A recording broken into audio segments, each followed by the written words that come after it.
Graça e paz da parte de Deus, nosso Pai, e do Senhor Jesus Cristo seja com todos vocês que estão nos assistindo nesse momento. Eu queria dizer algo para você. Faz alguns sábados, acho que esse é o terceiro sábado, que eu venho à igreja e encontro aqui a igreja vazia. Me dá uma dor no coração. E hoje mesmo passou aqui uma irmã com uma filhinha, duas irmãs com duas filhinhas para fazer o momento da historinha infantil. Então vieram ali as crianças para junto de mim e eu não pude sequer dar um abraço nelas. Isso partiu meu coração. E eu oro a Deus para que logo nós possamos ter passado por essa pandemia que tem afastado muitas vezes nós que nos amamos tanto como irmãos e amigos.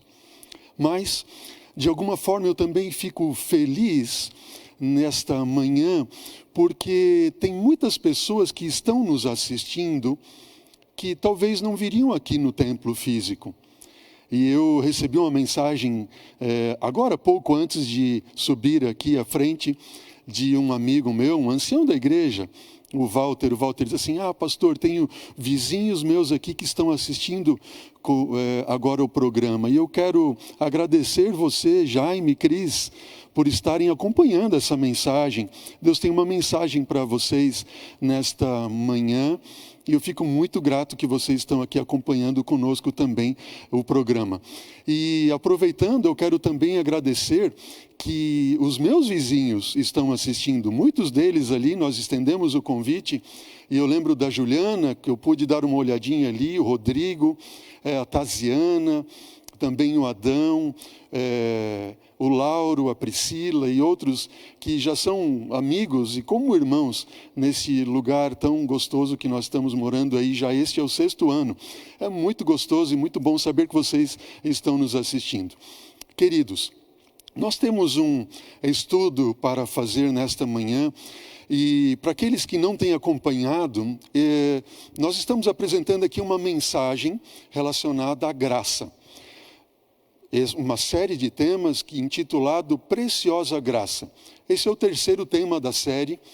E se você não acompanhou, não pôde ver, se você for nesse mesmo canal do YouTube, ou colocar no YouTube, Preciosa Graça, tema 1, ou Preciosa Graça, tema 2, você vai ver os 2 temas que antecederam ao nosso estudo que nós temos apresentado. E o tema da graça sempre ele é bem-vindo, não é verdade? O tema da graça, ele é um tema que, quando nós estudamos, ele enche o nosso coração de alegria, quando nós vemos um Cristo Jesus, um Deus maravilhoso, que enviou seu Filho para salvar todos aqueles que nele creem. Nós vimos ali, nos estudos anteriores, que para nós sermos salvos, para nós sermos justificados, nós não precisamos fazer esforço algum. Esse foi o tema 1 desta série da graça. Isso significa ser perdoado, ser justificado. E quando você crê, nenhuma condenação mais há para aqueles que estão em Cristo Jesus, nosso Senhor. Um outro tema que nós estudamos foi sobre a santificação. E esse foi o tema 2 dessa série da graça, quando todos aqueles que estão salvos, eles dão uma resposta de amor a Deus, e esta resposta de amor a Deus é seguir aquilo que Ele coloca para nós, para nos proteger, e então nós vamos sendo libertos da escravidão do pecado. Que lindo ser, e receber esta graça e ser transformado por ela, não somente liberto da condenação do pecado, quando nós somos justificados, perdoados, mas nós somos também libertos do domínio, da escravidão do pecado. E assim, nós somos santificados e seremos santificados até que Cristo venha. No tema desta manhã, no tema de hoje, nós temos um tema dessa graça maravilhosa e o título da mensagem é A Misteriosa Safira Perdida. E você pode estar perguntando assim, então, mas pastor, a misteriosa safira azul que parece que perdida, e nós não temos muito contato com esse estudo nas Sagradas Escrituras. E o que é que esta pedra de safira azul e o mistério que está por trás dela teria que ver com a graça, a mensagem da graça? Eu quero convidar você, que está na sua casa, para abrir a Bíblia comigo, nesse momento no livro de Êxodo, capítulo 24. Tome a sua Bíblia em mãos, você que está na sua casa, e abra em Êxodo capítulo 24. E nós então vamos fazer a leitura de alguns versículos desse texto. Estamos juntos ali? Preparou a sua Bíblia? Já abriu a sua Bíblia? Êxodo capítulo 24. Ao você abrir a Bíblia, eu gostaria de convidar você para você não mais fechar ela, combinado? Tome a sua Bíblia em mãos, não feche mais a Bíblia, e enquanto você estiver com a Bíblia aberta, eu quero pedir para você também que você esteja orando, para que não seja aqui um homem a falar, mas Deus, através do seu Espírito, falando a nós e transmitindo a sua mensagem a todos nós nesta hora, nesta manhã. Êxodo capítulo 24, versículo 1. A palavra do Senhor diz assim: Disse também Deus a Moisés. O que foi que Deus disse a Moisés, conforme nós encontramos ali em Êxodo 24, versículo 1? Deus disse assim: sobe ao Senhor. Essa palavra Senhor, quando você vê na sua Bíblia, toda ela em letra maiúscula, muitas versões da Bíblia aparecem, é ao nome santo de Deus. Se refere ao nome santo de Deus, a Jeová Deus, o Senhor. Deus está dizendo, né? Disse também Deus a Moisés: sobe ao Senhor tu, Moisés, Arão, teu irmão, Nadab e Abiú, filhos de Arão, e mais 70 dos anciãos de Israel, e adorai de longe. O que Deus está dizendo aqui? Deus está dizendo assim: Moisés, eu quero que você agora, então, tome e chame o teu irmão, e ele aos seus filhos, Nadab e Abiú, e mais 70 dos anciãos de Israel, e sobe ao monte, sobe para estar comigo no monte. Versículo 2, continuando, diz assim: só Moisés se chegará ao Senhor, aos outros não se chegarão para estar com ele. E o que foi que aconteceu? Bom, Moisés, Arão, Nadab e Abiú e mais 70 homens de Israel, então agora eles sobem ao monte Sinai para ter um encontro com o Senhor. E neste encontro com o Senhor, nós vamos descobrir algo extraordinário, algo muito misterioso por trás desse encontro, que muitas vezes, e eu mesmo sou sincero em dizer a você, que eu li a Bíblia muitas vezes, eu estudei e passei por esse texto muitas vezes. Foi quando então eu pude ir um pouco mais além e descobrir esse mistério que está nesse texto de Êxodo capítulo 24. Notem, nós temos em Êxodo capítulo 20, se você que está com a sua Bíblia em mãos, você vai lá em Êxodo no capítulo 20, nós temos então Deus proclamando a lei, proclamando os 10 mandamentos no Monte Sinai. E são o código de Deus, de amor de Deus. Então nós temos ali no capítulo 21, 22 e 23 do livro de Êxodo, como que Deus, dando algum desdobramento da lei, não seria tanto um desdobramento, mas uma certa explicação, para que eles entendessem de forma mais palpável o que significava aquele código de leis que Deus estava então proclamando a eles, ou havia proclamado a eles em Êxodo capítulo 20. Então, capítulo 20, os 10 mandamentos sendo proclamados por Deus lá no Monte Sinai, ok? Quando o monte estremece, há uma manifestação de fogo, fumaça, e o povo fica embaixo do monte ali temeroso e vendo toda aquela manifestação maravilhosa, gloriosa de Deus.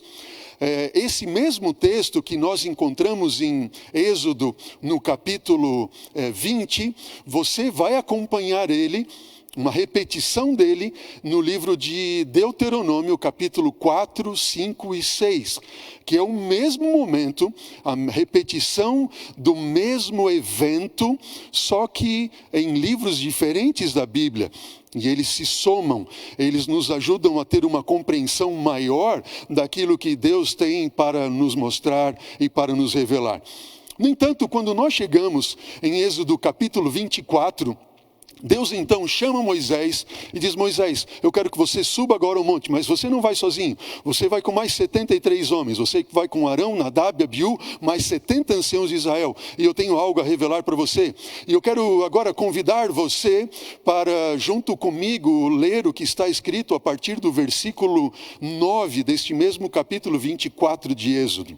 Veja o que diz lá, versículo 9 de Êxodo 24.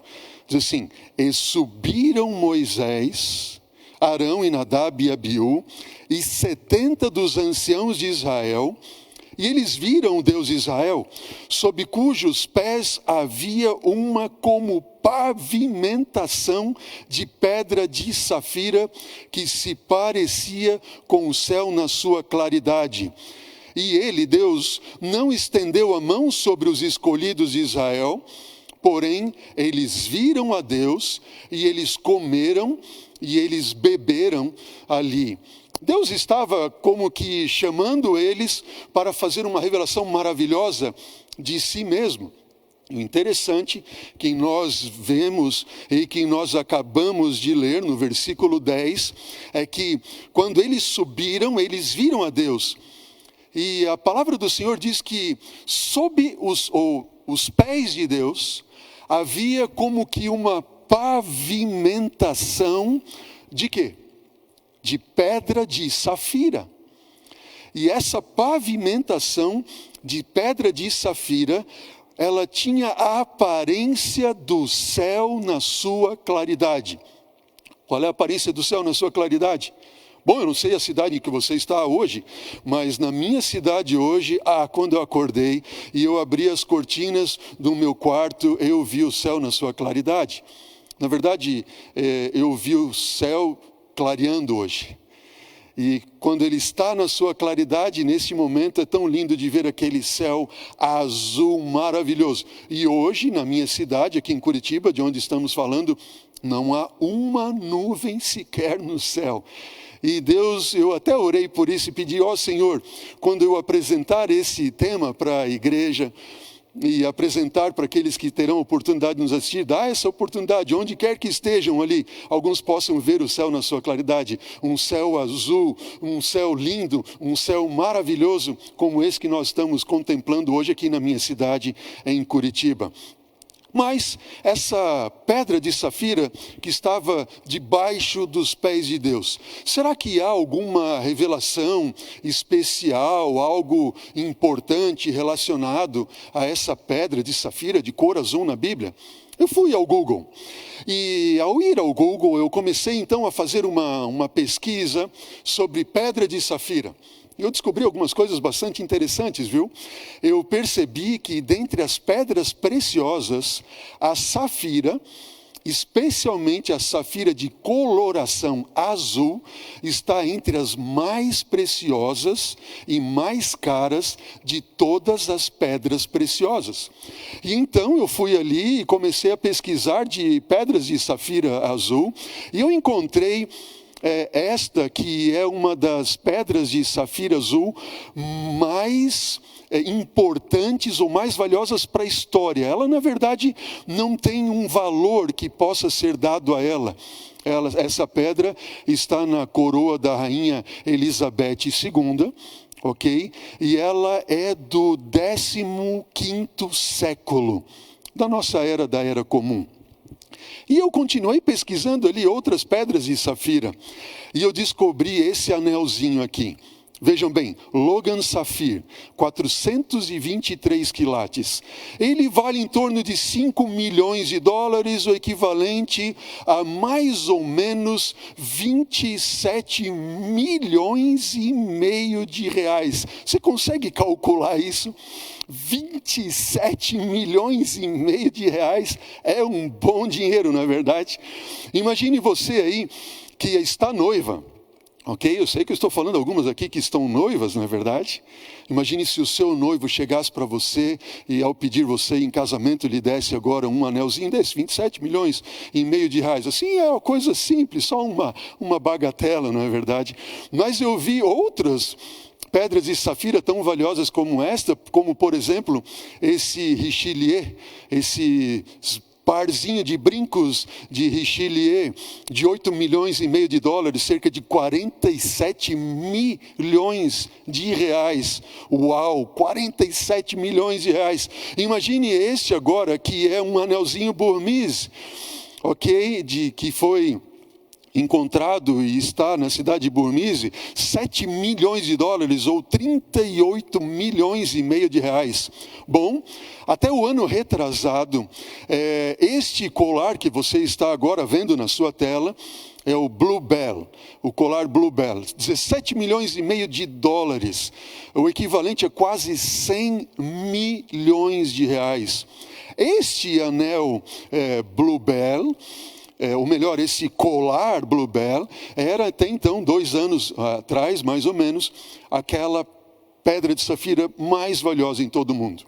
Foi quando, em janeiro do ano de 2018, no Sri Lanka, foi descoberta a pedra de safira mais valiosa que nós temos conhecimento hoje em todo o mundo.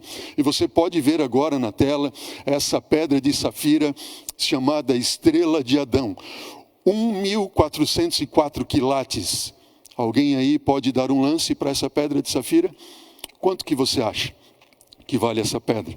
Bom, ela vale, se alguém falou, 100 milhões de reais ao colar Bluebell. Bom, vamos dizer que essa aí custa então 500 milhões? Bom, para você ter ideia, essa pedra ou Estrela de Adão, ela tem o valor de aproximadamente 1 bilhão de reais. Uma pedrinha que cabe na mão de um homem, 1 bilhão de reais. Mas quando nós vamos ao texto bíblico de Êxodo, capítulo 24, aqueles 74 homens que sobem ao monte, eles viram a Deus, cujos pés, sob os pés, havia uma pavimentação de pedra de safira, que se parecia com o céu na sua claridade. Não era uma pedra de safira que fosse algo correspondente ao que vai num brinquinho, ou num anel, ou nas mãos de um homem, mas era uma pavimentação de pedra de safira, debaixo dos pés de Deus. Eles tiveram essa visão. O que é que está por trás desta visão? E o que é que Deus quer nos revelar com isso?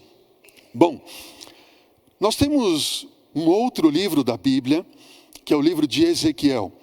E este profeta Ezequiel, ele também teve uma visão de Deus, semelhante àquela visão que aqueles homens tiveram lá no livro de Êxodo, ok? Moisés, Arão, Nadab, Abiú e mais aqueles 70 homens.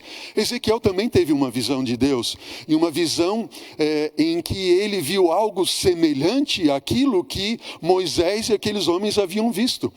E nós encontramos esta visão no livro de Ezequiel, no capítulo 1, você pode acompanhar aí na tela, estamos projetando agora para você, no versículo 26, e diz assim: por cima do firmamento que estava sobre a sua cabeça, havia algo semelhante ao quê?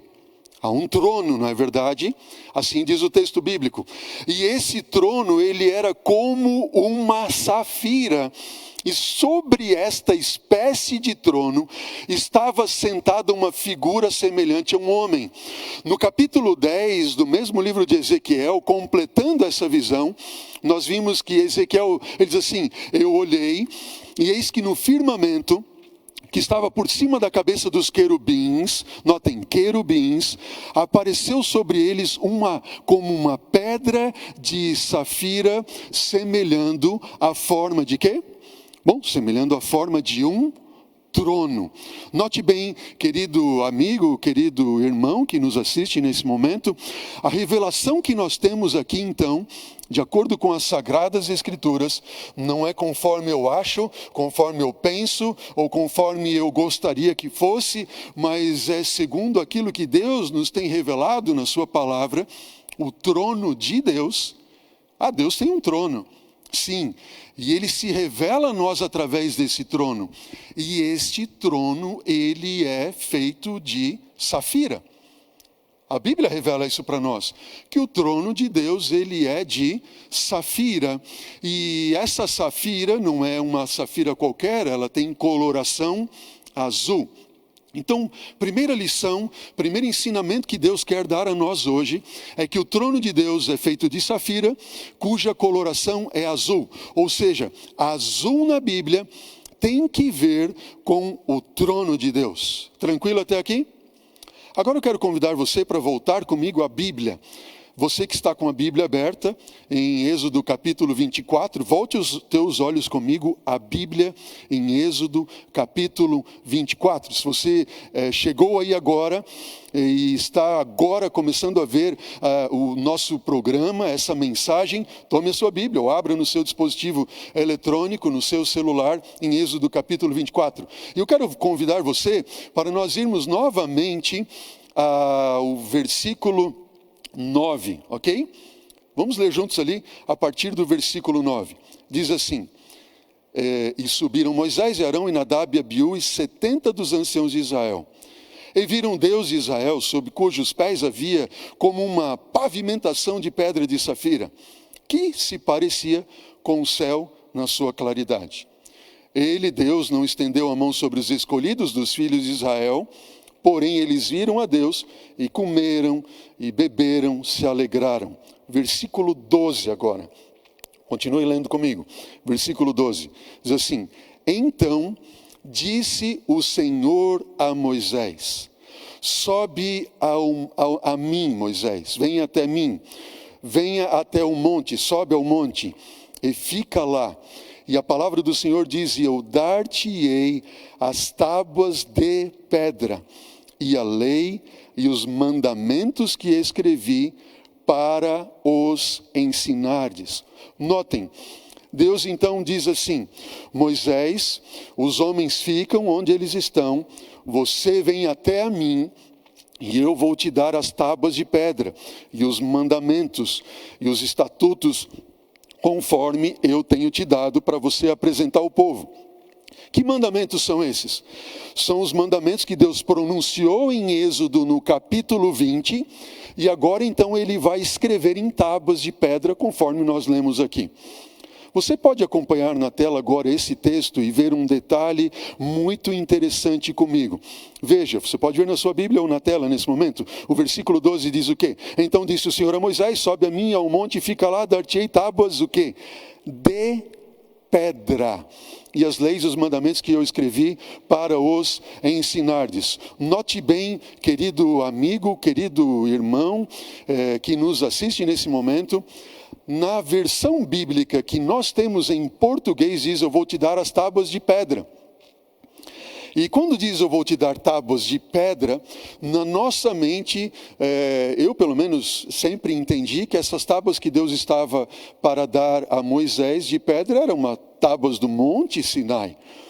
Mas, no entanto, quando nós vamos pesquisar a Bíblia no Antigo Testamento, na língua original em que foi escrito o Antigo Testamento, que é o hebraico, nós descobrimos algo muito interessante. No hebraico, só para você ter ideia e você compreender, nós temos presença ou ausência de artigo. Um pouco diferente no português.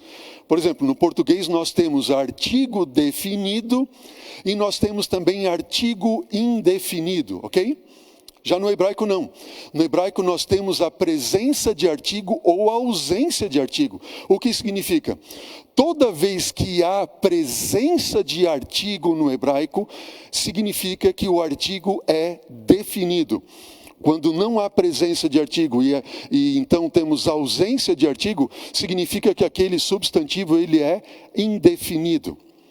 Interessante aqui, queridos, uma grande revelação de Deus para nós nessa manhã, é que no hebraico aparece o artigo.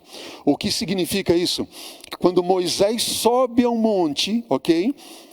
E então Deus vai dar a ele as tábuas de pedra. Não são tábuas de pedra. Literalmente no hebraico está tábuas de a pedra. Entenderam bem? Tábuas de a pedra. E se nós formos adaptar a tradução para nós, significa o quê? Bom, então Deus subiu ao monte e ele deu tábuas da pedra. Uau! Tábuas da pedra. Deus deu tábuas da pedra. Mas que pedra é essa específica da qual Deus estava para dar as tábuas dos 10 mandamentos para eles? Que pedra é essa? No imediato no texto, no versículo anterior, está dizendo que a pedra era a pedra de safira azul, significando que ele não deu de uma pedra qualquer, ele deu tábua da pedra do seu próprio trono. Isso significa que as tábuas dos 10 mandamentos, elas não são simplesmente tábuas de alguma pedra, mas elas são tábuas da pedra do trono de Deus. Amém?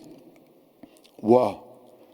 Qual é o mistério que está por trás dessa safira azul? Notem, queridos, quando nós vamos ao estudo do santuário, que Deus na sequência encaminha Moisés a construir um santuário para que eles então seguissem a Deus nos rituais do santuário e assim pudessem aprender o que Deus estava a ensinar a eles.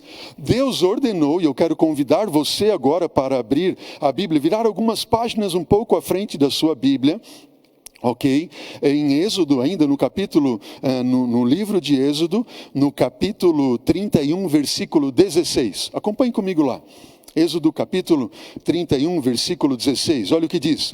Diz assim: pelo que os filhos de Israel guardarão o sábado, celebrando-o por aliança eterna. Entenderam bem? Deus está dizendo, vamos celebrar o sábado como uma aliança eterna nas suas gerações.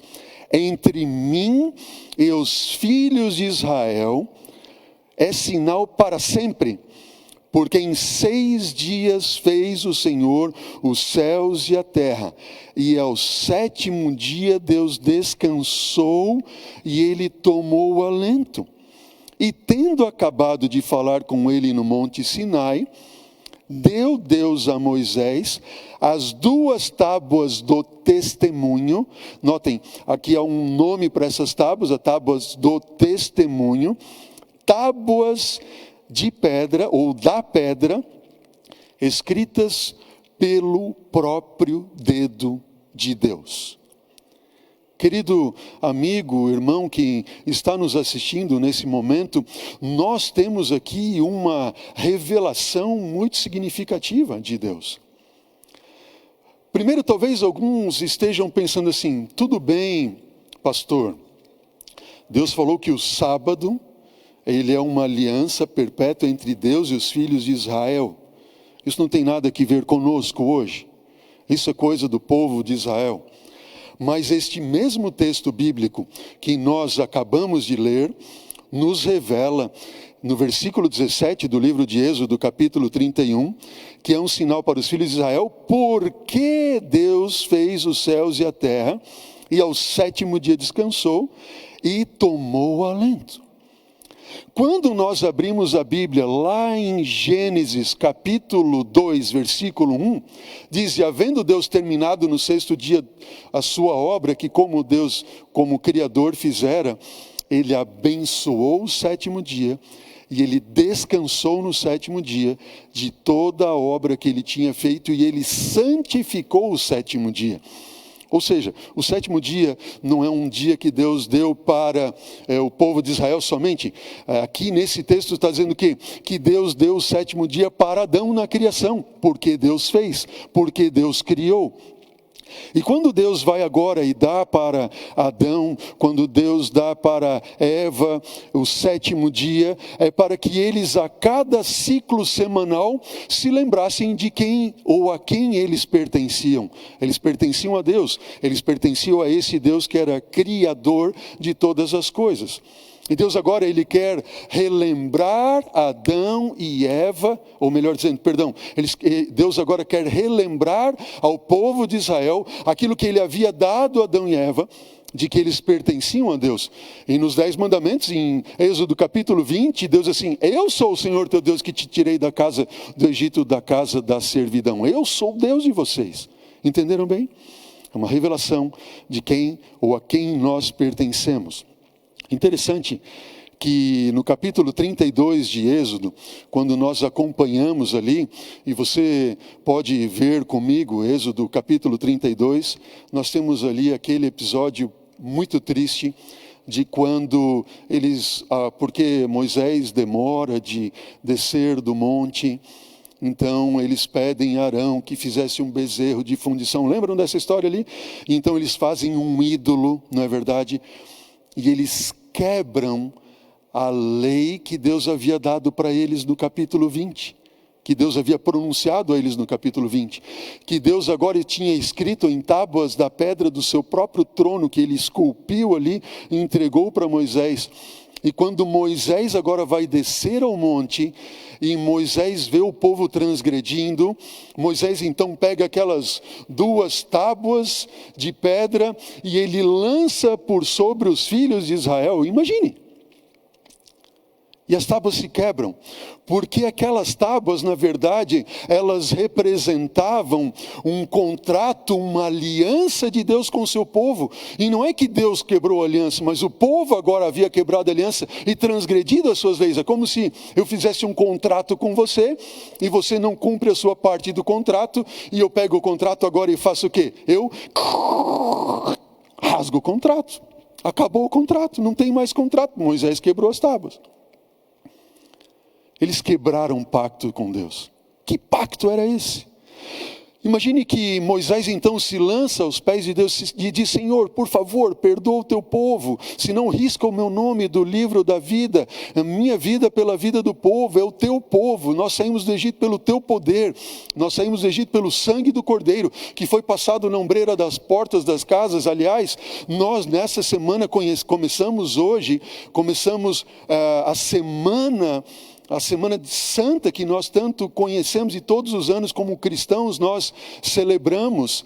Nesta noite, neste mesmo canal que você assiste agora às 19h30, estaremos aqui com a Semana Santa. Vejam, então nós relembramos o sacrifício de Jesus, a Páscoa, quando o Cordeiro foi morto e o sangue foi passado na ombreira da porta das casas, quando eles puderam, essa 10ª praga, a última praga, e eles então foram libertos. E Moisés diz assim: Senhor, por favor, risca o meu nome do livro da vida, a minha vida pela vida do povo. Moisés ali, ele se torna como que um tipo de Cristo. E bastante interessante na sequência, e eu quero convidar você para ler comigo agora, e eu faço isso, e a leitura está no capítulo 34, ok? Êxodo 34, acompanhe comigo. Diz assim: Então disse o Senhor a Moisés: lavra 2 tábuas de pedra, como as primeiras, e eu escreverei nelas as mesmas palavras que estavam nas primeiras tábuas que quebrasse. Curioso, não é verdade? É como se Deus tivesse dito assim: Moisés, eu não pedi para você quebrar, viu? Agora você vai cortar e vai lavrar. Eu vou escrever. O que Deus está dizendo?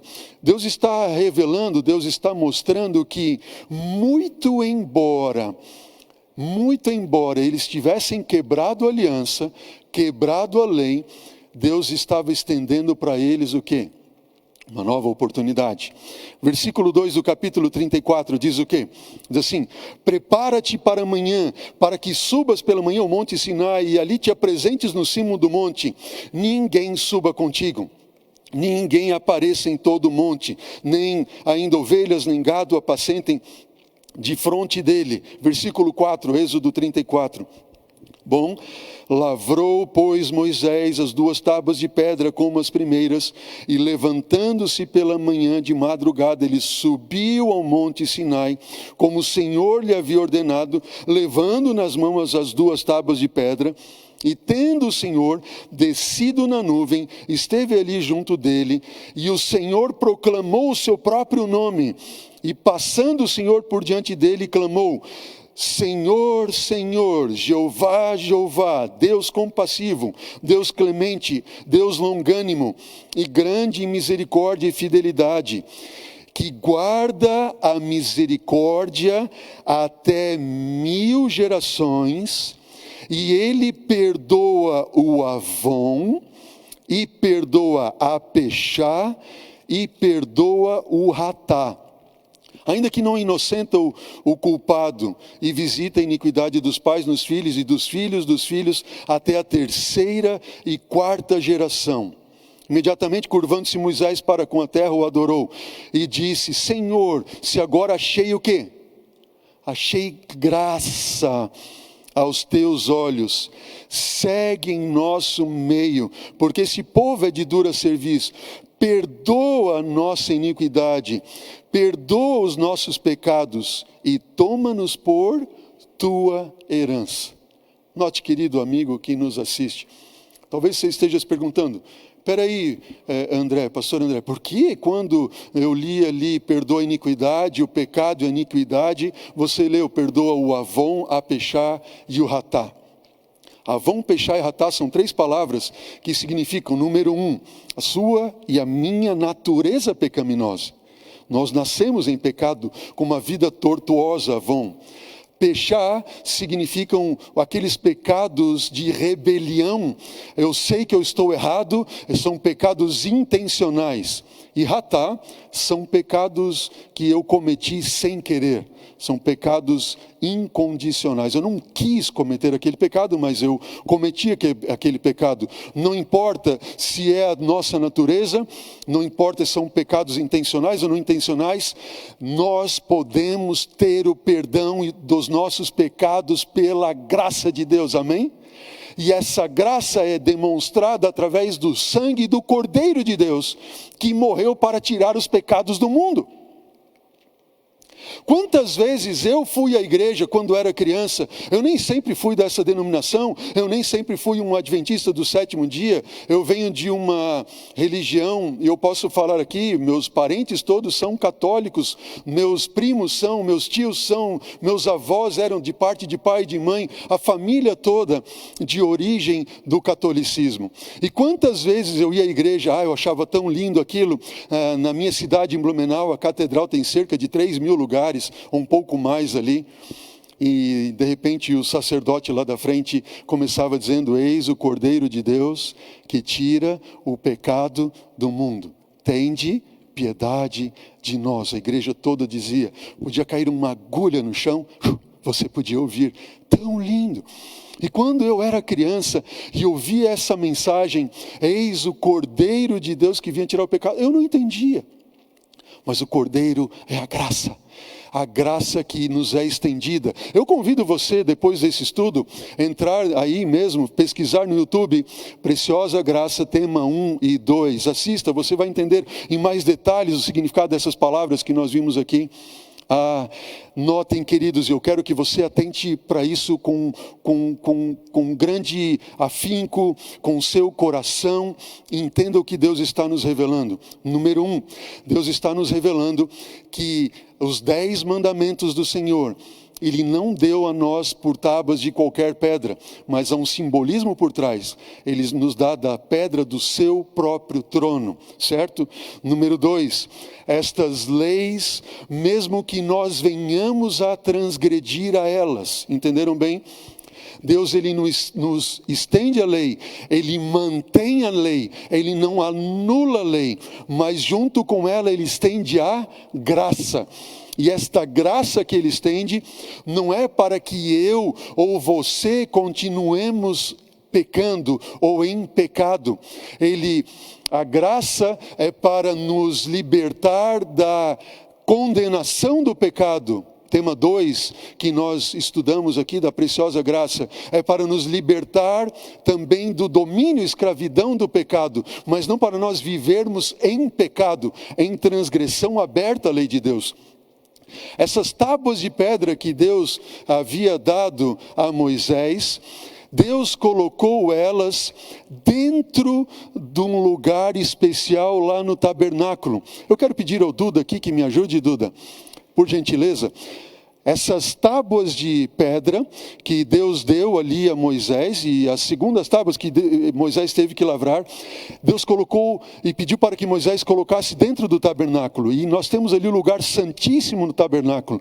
E no lugar santíssimo havia a arca do testemunho, ou a arca da aliança. E ali é que elas deveriam e tinham que ter sido depositadas. Qual é o significado do lugar santíssimo do santuário? Quando Deus, em Êxodo capítulo 25, versículo 8, pede para Moisés construir esse santuário, é para que ele fosse uma sombra do santuário celestial, fosse um tipo do santuário que existe de Deus no céu. Quer ver comigo? Abra sua Bíblia aí, lá no livro do Apocalipse agora. Apocalipse capítulo 11, é o último livro das Sagradas Escrituras. Apocalipse capítulo 11, versículo 19. Acompanhe comigo. Apocalipse capítulo 11, versículo 19. Você está com a sua Bíblia aí? Abriu lá o último livro da Bíblia. Apocalipse 11, 19 diz assim. João, ele teve uma visão, o escritor do Apocalipse, ele diz assim: abriu-se então o santuário de Deus, que se acha onde? A Bíblia diz, no céu. E foi vista a arca do testemunho, ou a arca do concerto, ou a arca da aliança no seu santuário. E sobrevieram relâmpagos, vozes e trovões, terremoto e grande sarevada. Opa! Quer dizer que quando Deus pediu para que Moisés colocasse as tábuas da aliança, as tábuas do testemunho dentro da arca, que ficava no lugar mais santo do santuário, esse era um símbolo de que estas tábuas de pedra, de safira, que representam o trono de Deus, elas são, na verdade, representadas pelo lugar santíssimo do santuário celestial, que é o lugar onde Deus está. No céu, amém? Você consegue imaginar que coisa extraordinária? E quando nós abrimos a Bíblia, você vai acompanhar esse texto na tela, em Hebreus capítulo 1, versículo 8, diz o quê? O teu trono, ó Deus, que trono é este? Trono de safira, trono de onde ele tirou as tábuas e deu os seus mandamentos. O teu trono, ó Deus, é para todos sempre. O cetro de equidade é o cetro do teu reino. Eu pergunto para você que está me assistindo nesse momento, o trono de Deus, ele deve permanecer por quanto tempo? Para sempre. A palavra de Deus revela isso, não é uma ideia minha, não é o que eu penso, o que eu acho, o que a minha religião pensa, ou acha, ou prega, é a palavra de Deus que está pregando. Alguns, quando vão ali ao livro do Apocalipse, passam por alto esse texto de Apocalipse capítulo 11, versículo 19, passam por alto esse texto quando diz, foi visto no céu. João, ele diz, eu vi, abriu-se no céu o santuário de Deus, e foi vista a arca do testemunho. A arca é símbolo do trono de Deus. Dentro da arca estavam as tábuas dos 10 mandamentos, que foram escritas pelo próprio dedo de Deus. E assim como o trono de Deus é eterno, nós chegamos então à conclusão que os mandamentos de Deus são eternos, como eterno é o seu trono, e o seu reino e o seu domínio. Você pode dizer um amém, você que está me assistindo? Amém. Louvado seja Deus. O trono de Deus. Deus não daria as tábuas dos 10 mandamentos em um outro lugar, se eles fossem passageiros, se fossem para ser pregados na cruz, como alguns creem. Não.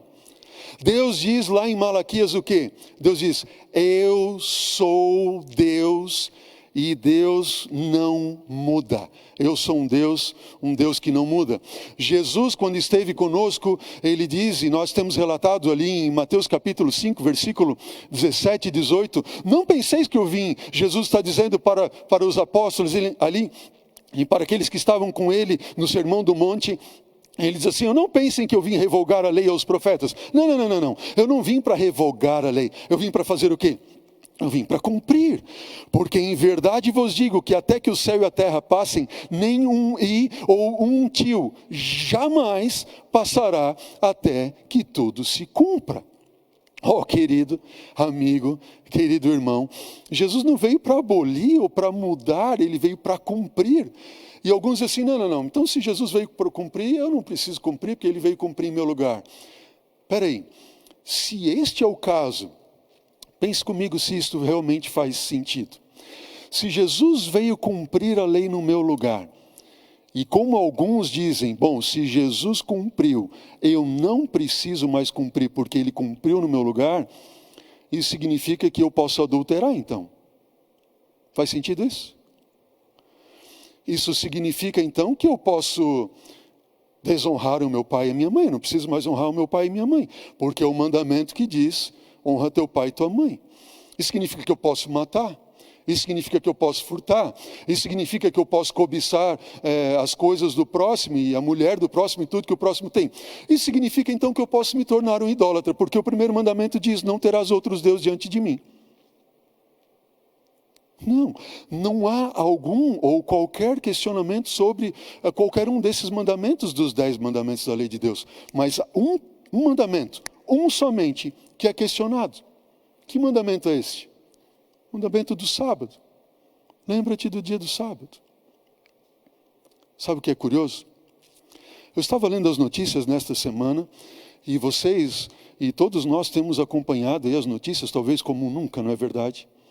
E eu vou dizer para vocês, há uma pandemia de notícias, não é mesmo? E a gente já está assim até cansado. Eu, pelo menos, já estou até cansado de tantas notícias. Mas algumas notícias me chamaram a atenção, como, por exemplo, o céu em São Paulo aparece azul. E os moradores de São Paulo não viam azul já há quanto tempo? Eu estava lendo uma outra notícia, em Nova Delhi, na Índia. E a Índia, ela tem 7 das 10 cidades mais poluídas em todo o mundo. E um dos moradores, nessa entrevista que eu vi no site da Deutsche Welle, diz que há 11 anos ele não via o céu azul em Nova Delhi. Quando eu vi em outra notícia, Veneza, você viu? Veneza, as águas que davam agora para ver o fundo. Límpidas. Não tem mais a poluição como havia, porque o mundo e o povo parou em suas casas. Mas nós estamos vivendo num mundo que não para, não é verdade? E não para, é trabalho, isso, aquilo, outro, e tudo. Só que agora o mundo, e cristãos e não cristãos estão dizendo: opa, nós precisamos parar, senão vai entrar tudo em um caos.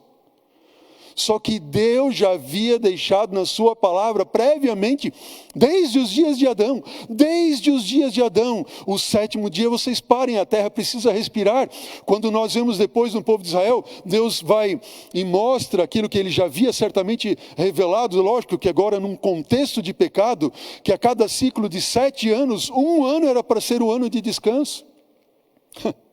A Bíblia mostra isso, não eu. Só que o homem se desviou dos caminhos do Senhor, ele não quis mais seguir a Deus, ele não quis mais estar seguindo aos mandamentos do Senhor, e mandamentos que significam o quê? Veja, você olha para a tela agora, e eu vou fazer para você um resumo agora, olhando aí no seu televisor, no seu smartphone, você tem essa imagem dos 10 mandamentos, certo?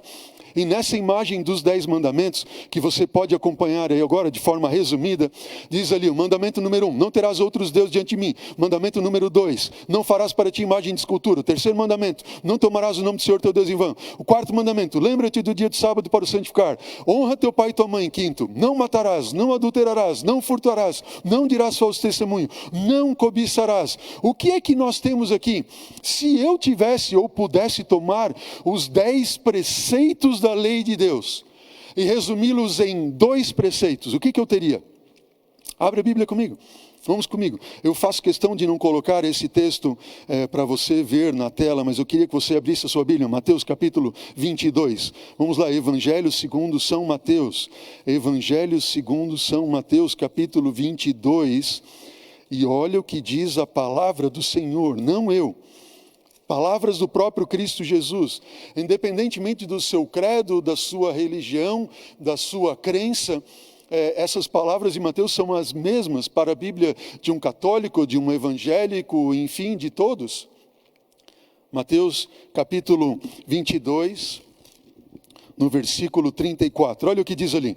Diz assim: entretanto os fariseus, sabendo que Jesus fizera calar os saduceus, reuniram-se em conselho. E um deles, intérprete da lei, experimentando a Jesus, perguntou a Jesus: mestre, qual é o grande mandamento da lei? Respondeu-lhe Jesus, versículo 37, Mateus 22, 37. Jesus respondeu: amarás o Senhor teu Deus de todo teu coração, toda a tua alma, de todo teu entendimento. Este é o grande primeiro mandamento. O segundo mandamento semelhante a este é: amarás o teu próximo como a ti mesmo. Versículo 40, acompanhe comigo. Destes dois mandamentos dependem toda a lei e os profetas. O que a palavra de Deus está nos revelando? Que destes dois mandamentos dependem toda a lei e os profetas. Jesus não disse esses dois mandamentos substituem a lei e os profetas. Ele diz o quê? Depende toda a lei e os profetas. Ou seja, não existe uma coisa sem a outra, uma precisa da outra. Quando nós pegamos os mandamentos de Deus, esse amar a Deus sobre todas as coisas e o próximo como a si mesmo, nós vamos ver que os 4 primeiros mandamentos da lei de Deus têm que ver do amor do homem para com Deus. E os outros 6 mandamentos são uma demonstração do homem para com o próximo. Bom, quando eu coloco Deus em primeiro lugar e amo a Deus sobre todas as coisas, meu amor a Deus, não tomar o nome de Deus em vão, amor a Deus, não fazer imagem de escultura, amor a Deus, guardar o sábado, lembrar do dia do sábado, amor a Deus. E quando eu vou para os últimos 6 mandamentos da lei de Deus, eu vejo amor ao próximo. O que diz lá? Honra teu pai e tua mãe, é o próximo mais próximo que todos nós temos. E diz o quê? Não matarás, não adulterarás, não furtarás, não dirás falso testemunho e não cobiçarás. Amor ao próximo, demonstração do meu amor para com o meu próximo. O que significa isso? Se eu resumir os 10 preceitos da lei de Deus em 2 palavras, é amor a Deus e amor ao próximo. Agora, a Bíblia diz, aquele que não ama, não conhece a Deus. Por quê?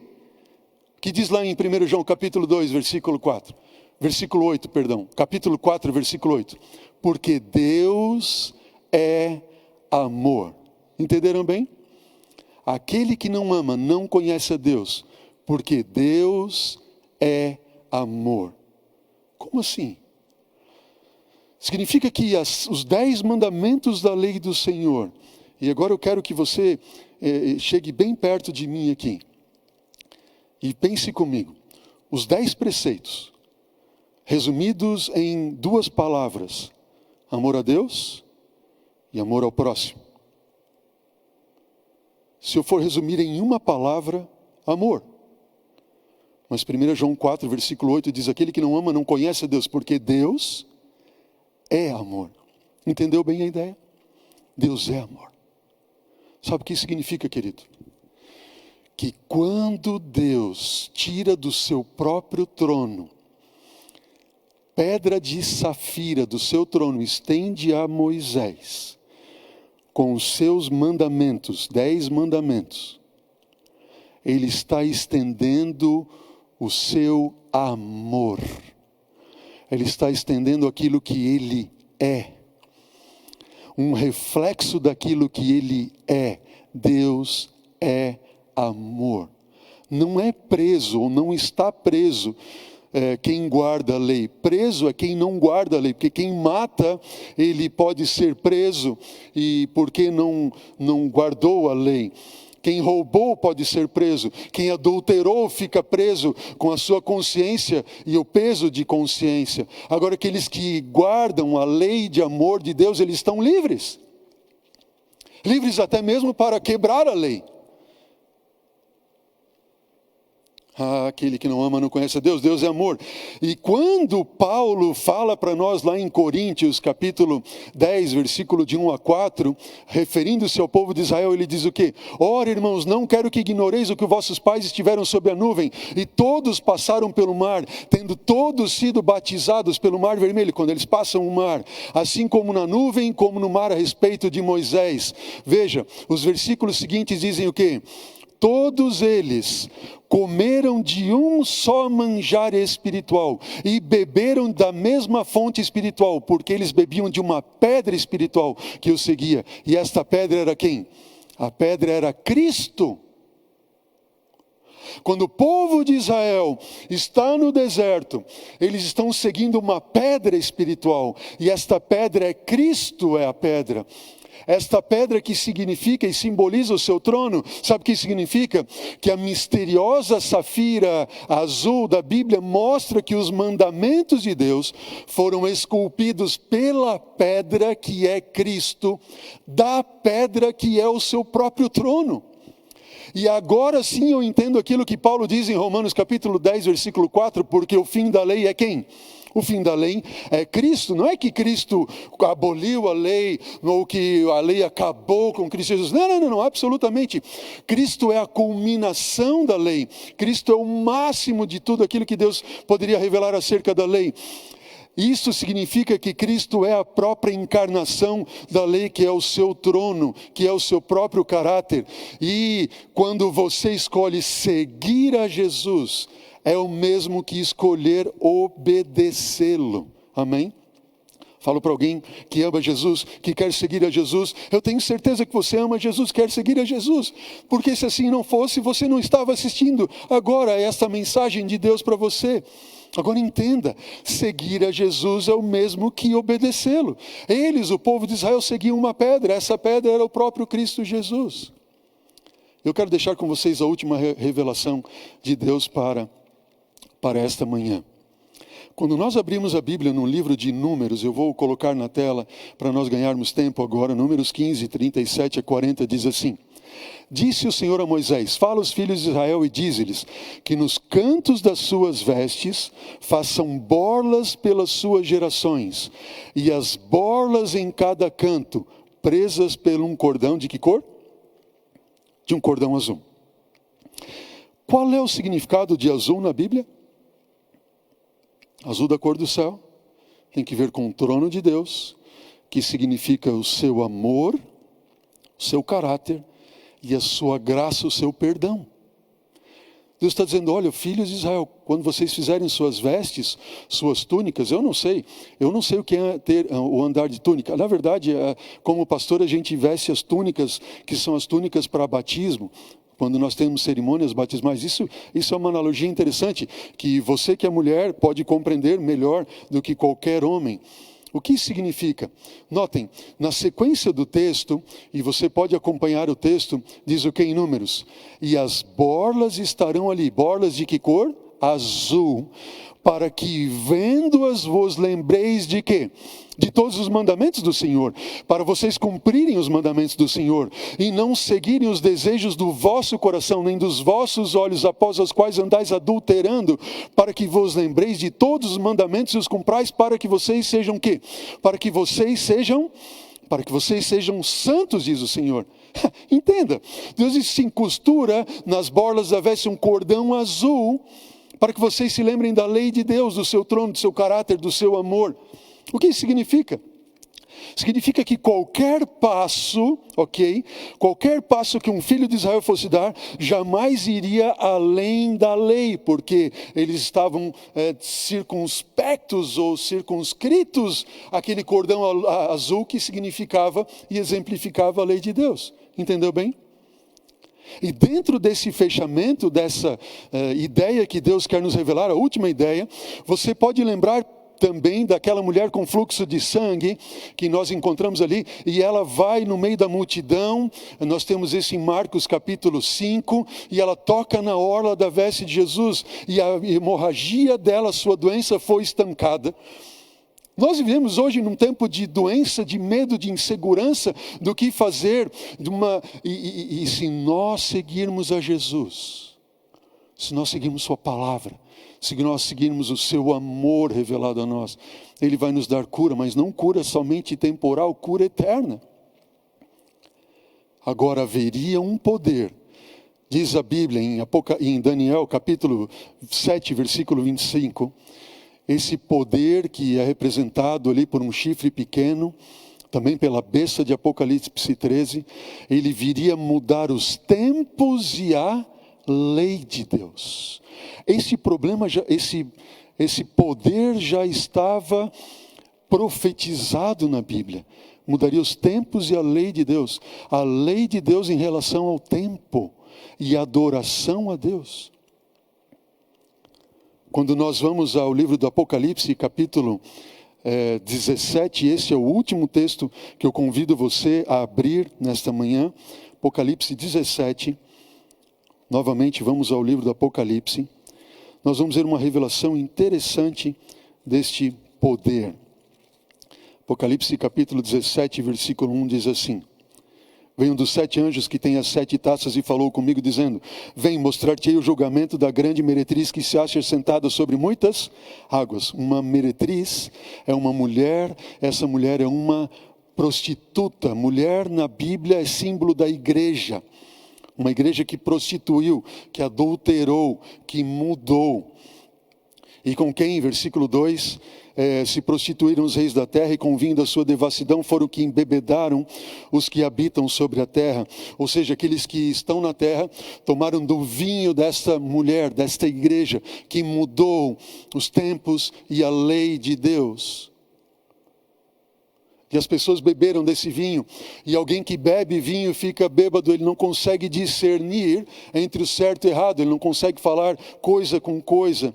Infelizmente, muitos que estão bebendo dessa doutrina falsa, apresentada por essa igreja, por essa mulher, por esta meretriz, eles estão agora sem saber, e virá um dia em que nós seremos obrigados, e nós não sabemos, queridos, nós não sabemos, mas isso, se não for esse o tempo, pode ser uma amostra desse tempo, em que o mundo buscará um dia de repouso,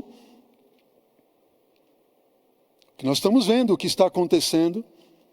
Só que esse dia de repouso não vai ser o dia que Deus determinou nas suas escrituras, que estão de acordo com a sua lei, o seu mandamento, o dia do sábado que Ele santificou, abençoou, que Ele descansou. Vai ser um sábado espúrio, vai ser um sábado falso, vai ser o domingo. O dia que essa mulher, essa igreja mudou. Se você quiser conhecer um pouco mais sobre essa profecia, procure Apocalipse de Elias no YouTube, uma série, 8 temas. Estude ali, Apocalipse de Elias, você vai conhecer um pouco mais dessa mulher. Eu quero ir agora diretamente ao versículo 4 de Apocalipse 17. Achava-se a mulher vestida de quê?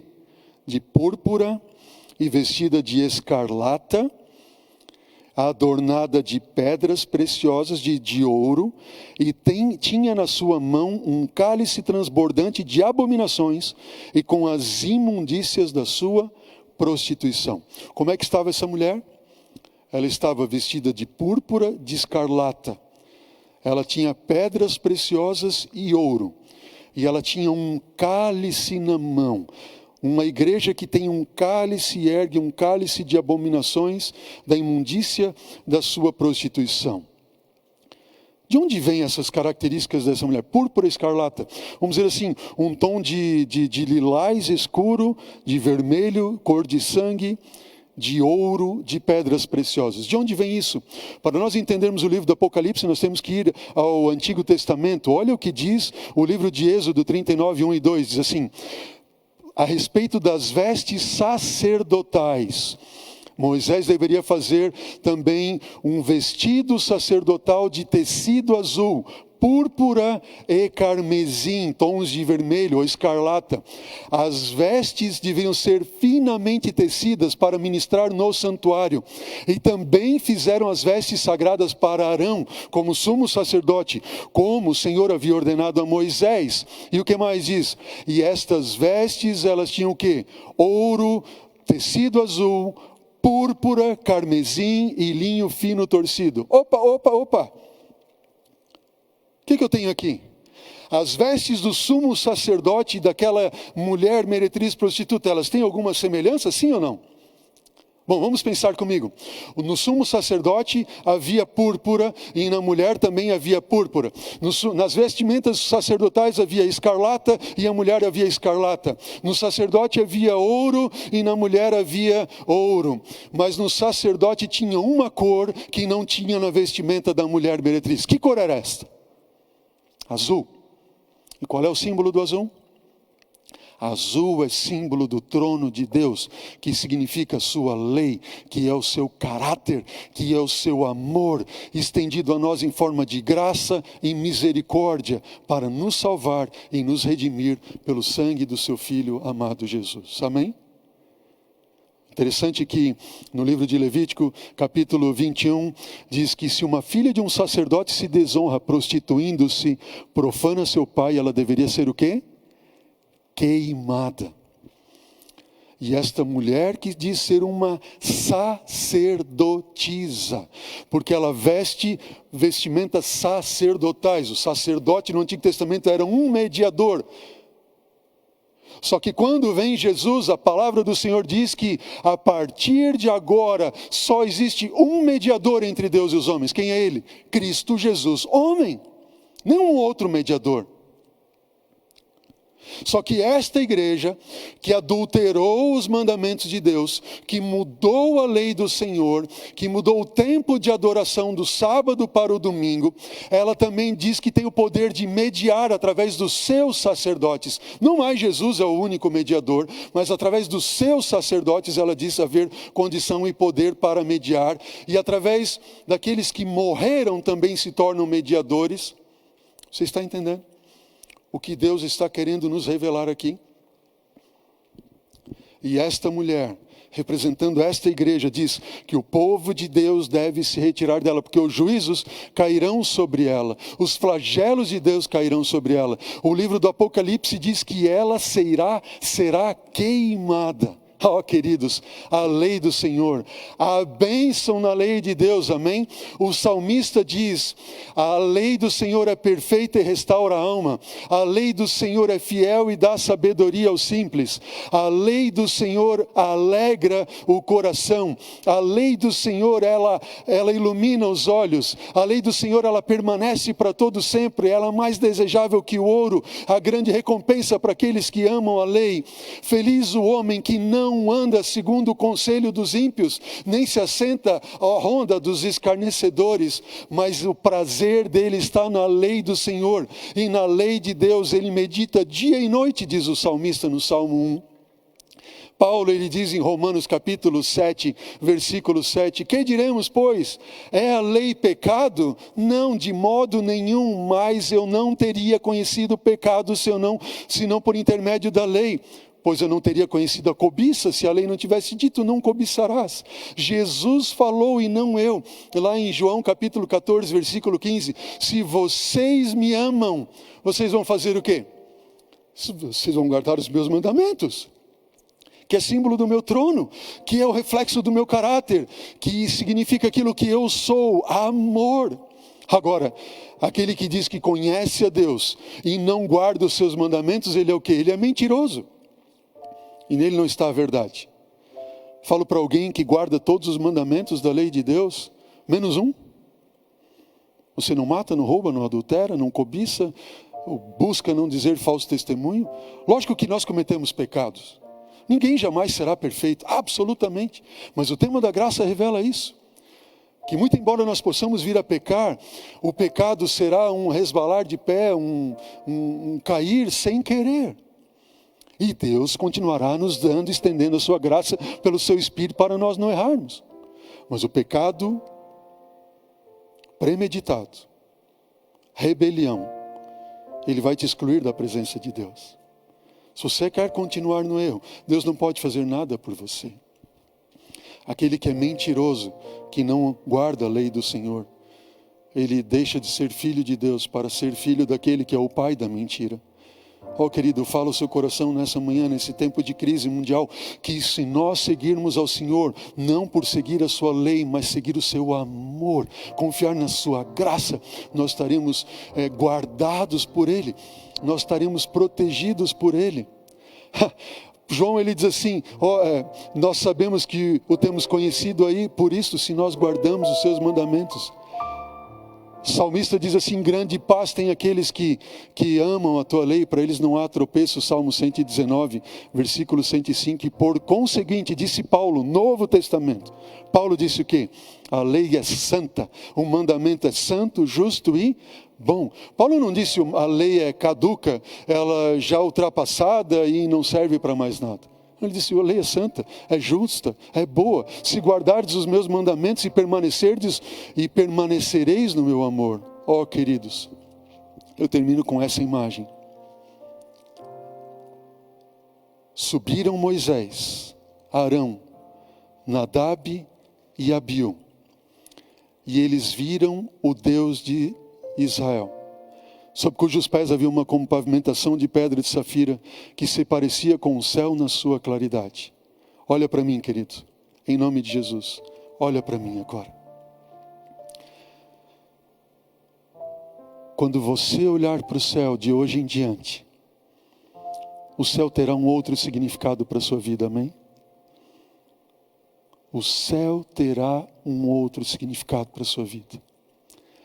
Deus colocou, e eu quero chegar aqui agora bem pertinho de você. Quando nós olhamos para o céu azul, em tempos de crise, em tempos de corona, em tempos de doença, em tempo de crise financeira, em tempos de insegurança, em tempos de você não saber o que vai acontecer amanhã, daqui a 10 dias, ou 50 dias, ou um mês, 2, 3, não sei. Deus está olhando para você e dizendo para você nesta manhã, filho, olha para cima, você está debaixo do meu trono, azul. Você está debaixo do meu amor, do meu cuidado. Você está debaixo da minha graça. Você está debaixo da minha misericórdia. Você está tendo cuidado do meu amor. E por isso, não tem por que temer. Seja feliz.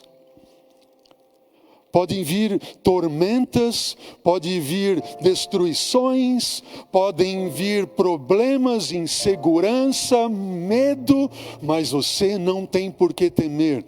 Você está debaixo da graça de Deus.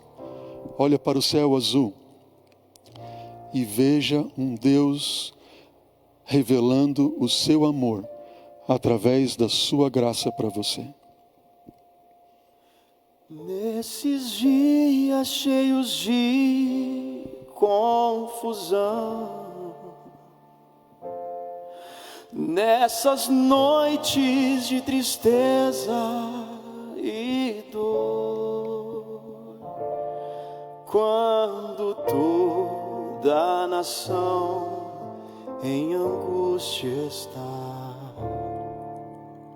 gemendo sem ter solução, desde os dias de Adão ouço um hino, trazendo esperança ao aflito.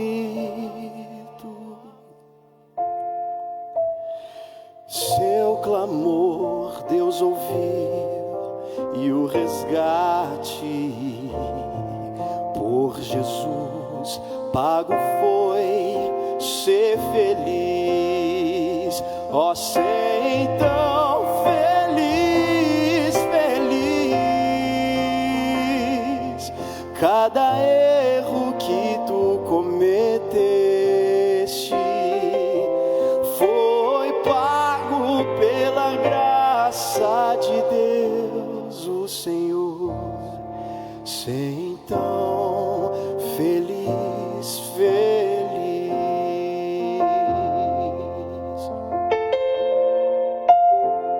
Lá na prisão, ruídos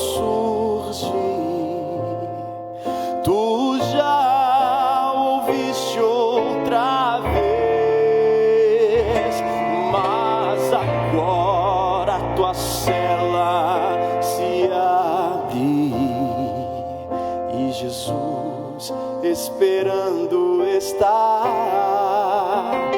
E apesar de te ter abatido, em teus olhos mostrarem tremor,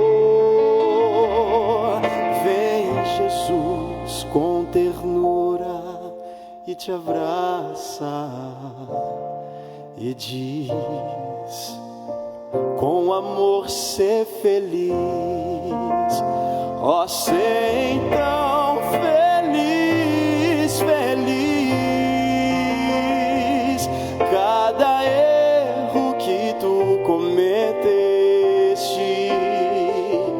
foi pago pela graça de Deus, o Senhor. Ser então feliz, feliz.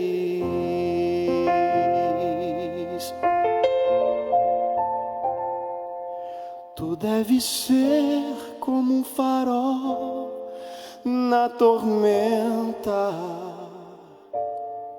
a brilhar como uma luz de esperança,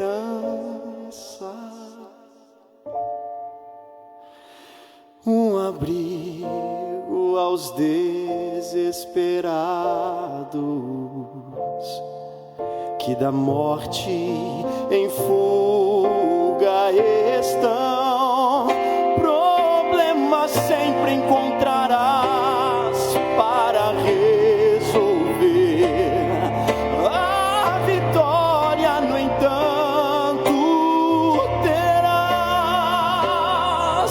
Não há enfermidade ou luta que te possa de Deus afastar. Ó, ser então feliz, feliz. Cada erro que tu cometeste foi pago pela graça de Deus, o Senhor. Ser então feliz, feliz. Ó, ser então feliz, feliz.